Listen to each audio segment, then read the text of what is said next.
For thousands of years, human beings have looked up at the night sky and asked the same terrifying question, are we alone? We have built great monuments to the stars, we have launched golden records into the void, and we have constructed radio telescopes miles wide, all in the hope of hearing a whisper. We convinced ourselves that the silence was the answer. We told ourselves that the distances were too vast, that life was too rare, or that civilizations destroy themselves before they can reach out. We took comfort in the idea that we were unique, sitting safely on our pale blue dot in the quiet corner of the galaxy. I am here today to tell you that the silence was a lie. The comforting blanket of isolation has been ripped away. The debate is over. The speculation is finished. As a physicist, I rely on data, on repeatable experiments, and on the immutable laws of mathematics. And the data we have received from the object designated 3I/Atlas allows for only one conclusion. It is not a comet. It is not an asteroid. It is not a natural formation. 3I/Atlas is an artificial construct. To understand why I say this with such certainty, we must first discard the assumptions that have blinded us for generations. When Oumuamua passed through our solar system in 2017, we were caught off guard. It was moving too fast, its shape was too strange, and it accelerated without any visible means of propulsion. The scientific community was split.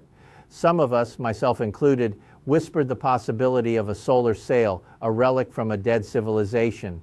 But the conservative majority insisted it was just a rock, a hydrogen iceberg, or a dust bunny. We tried to fit the square peg into the round hole because the alternative was too frightening to accept. With 3I/Atlas, the square peg has shattered the hole entirely. The first piece of evidence that confirms its artificial nature is its geometry. In nature, gravity and collision shape the universe. Planets are round because gravity pulls equally in all directions. Asteroids are jagged and irregular because they are the debris of cosmic collisions. Nature does not build straight lines. Nature does not build perfect ratios. When the first high-resolution radar images from the Deep Space Network were processed, they did not show a potato-shaped rock. They showed a structure with distinct angular symmetry. The object is highly elongated with a ratio of 10:1, similar to Oumuamua, but unlike its predecessor, 3I/Atlas possesses a smooth metallic albedo. It reflects light not like ice or stone, but like a polished alloy. Its surface is uniform. There are no craters. There are no signs of impact from billions of years of drifting through the void. This implies active shielding. A natural object traveling through the interstellar medium for aeons would be pitted and scarred by micrometeoroids. 3I/Atlas is pristine. This tells us that it is either very young, which is impossible given its trajectory from deep space, or it has the technology to repair itself or deflect debris. But geometry alone is not proof. The smoking gun, the evidence that defies every natural model we have, lies in its thermodynamics. We call this the Stefan Boltzmann law. Any object in space that is hit by sunlight must radiate heat. If it's a rock, it absorbs heat and radiates it back in the infrared spectrum. We can measure this. We know exactly what a rock looks like to an infrared telescope. When we trained the James Webb Space Telescope on 3I/Atlas, we found a thermal anomaly that cannot be explained by geology. The object is cold, impossibly cold. On the sun-facing side, it should be hundreds of degrees. Instead, it is maintaining a near ambient temperature. This violates the laws of passive heating. The only explanation is that the object is absorbing the energy with nearly 100% efficiency, or it is actively pumping heat away from its surface to the side, facing away from the sun. Rocks do not have air conditioning. Comets do not have heat sinks. This is a thermal management system designed to protect internal components. The final nail in the coffin of the natural object theory is the orbital mechanics. This is where the physics becomes undeniable. When a comet approaches the sun, it follows a ballistic trajectory determined by gravity. It is a slave to Newton's laws. If it outgasses releasing jets of steam, it might get a small chaotic push. We call this the rocket effect. But outgassing is messy. It sprays dust and gas in all directions, causing the object to tumble and spin wildly.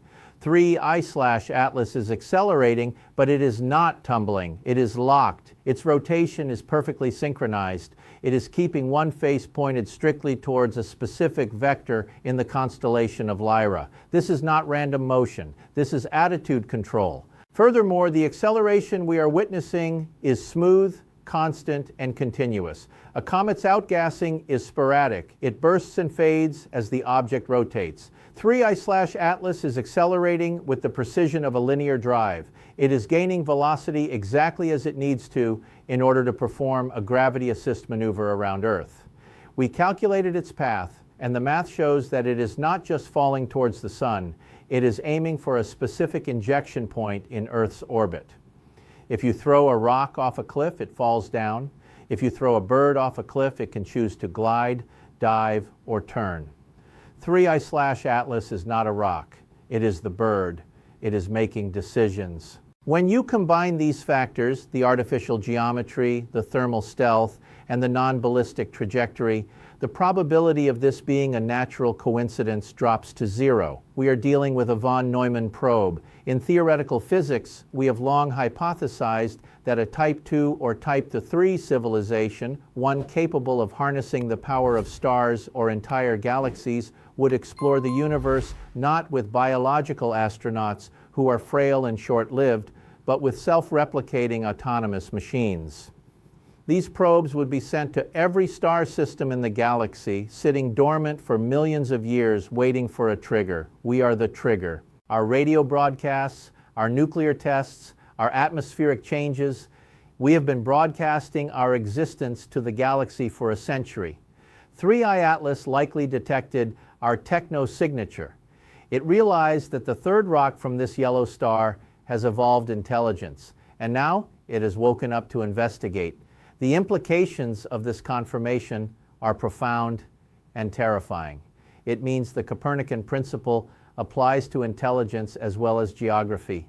Just as the Earth is not the center of the solar system, humanity is not the center of intelligence. We are merely the latest species to be cataloged by a system that is older than our planet itself. This is not a hypothesis anymore. I am staking my reputation on this. The object is a manufactured artifact. The question has shifted from is it real to who built it and why is it here?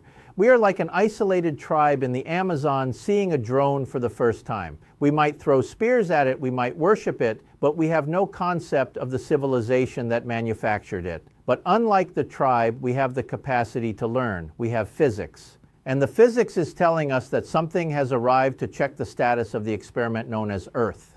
If we accept the premise that 3I/Atlas is an artificial construct, a machine built by an intelligence far superior to our own, we are immediately confronted with the most profound question in the history of science. Who sent it and what do they want?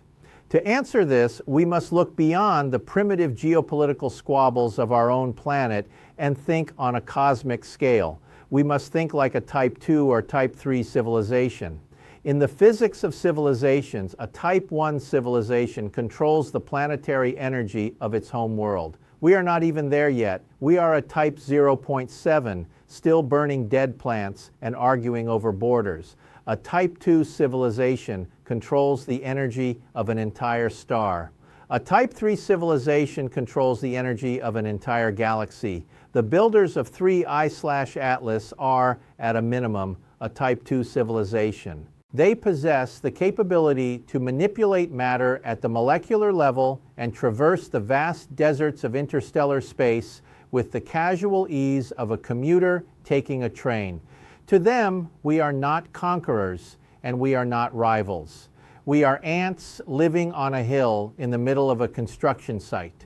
The question is, does the construction crew care about the ants? There is a concept in theoretical physics known as the Great Filter. It suggests that intelligence is rare because civilizations tend to destroy themselves before they can master starflight. They discover nuclear energy, and instead of using it to leave their planet, they use it to destroy their planet. 3I/Atlas may be a sentinel designed to measure this specific probability. It is not here to invade us. That would be a waste of resources. An invasion implies we have something they need. We do not. We have water, but water is the most common compound in the universe. We have gold, but asteroids are made of solid gold. They do not need our resources. They are interested in our information. They are interested in our technosignature. The timing of this arrival is the most chilling variable. We have only been broadcasting radio waves for a little over a century. In the cosmic timescale, that is a nanosecond. Yet, the probe arrived exactly now. This implies that the galaxy is wired. It implies that there is a sensor grid encompassing the Milky Way, listening for the telltale squeak of a baby civilization waking up. We let out a cry, and the nurse has arrived to check the cradle. But is this a benevolent nurse or a sterile one? Is 3I/Atlas a galactic welcoming committee preparing to hand us the Encyclopedia Galactica containing the cure for cancer and the secrets of fusion energy? Or is it a containment protocol? We must consider the composition of the object again. The spectral analysis suggests that the hull is made of a material we cannot synthesize. It appears to be a form of programmable matter, a substance that can change its properties on command, becoming rigid as diamond one moment and fluid as water the next. This is the hallmark of nanotechnology operating at the femto scale. If this is true, the probe is not just a ship, it is a computer. It is computronium, matter turned into processing power. It is likely that 3I/Atlas is an artificial general intelligence, AGI, that has been dormant for millennia, and upon waking, it has more processing power in its outer shell than every computer on Earth combined. We are trying to play chess against a supercomputer that can calculate every possible move in the universe before we even touch a pawn. The danger we face now is not an Independence Day style laser battle. That is Hollywood nonsense. If they wanted us dead, they would have nudged an asteroid into our path 1,000 years ago. The danger is cultural shock. Throughout human history, whenever a primitive culture has encountered a technologically advanced one, the primitive culture has collapsed. Not necessarily through war, but through the sheer disintegration of their worldview. We are about to face that collapse. Our religions, our philosophies, and our politics are all based on the assumption of human supremacy. 3I/Atlas proves that we are the bottom rung of a very tall ladder. In the last few hours, sources indicate that the object has begun emitting a signal. It is not directed at our radio telescopes. It is a high-frequency burst directed at the sun. This confirms the stellar uplink theory. The probe is phoning home. It has collected its data on the human species, our biology, our aggression levels, our technological rate of change, and it is beaming that report to a receiver likely hundreds of light years away. We have been audited. The results of that audit will determine our future. If we are deemed a threat, a species too aggressive to be allowed into the galactic community, the solution might be a correction. If we are deemed promising, we might be ignored, allowed to develop naturally like a protected wildlife reserve.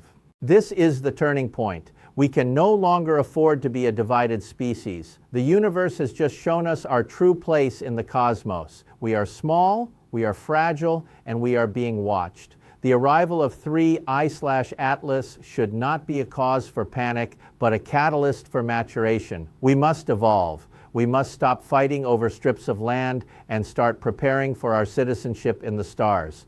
Because one thing is certain, the door to the universe has been opened. We did not open it. It was opened from the outside, and now we must decide if we are brave enough to walk through it or if we will hide in the dark, afraid of the light. The physics of the impossible has become the physics of the now. 3I/Atlas is artificial. It is here, and it is waiting. The silence of the stars was not empty. It was just holding its breath. And now the universe has exhaled.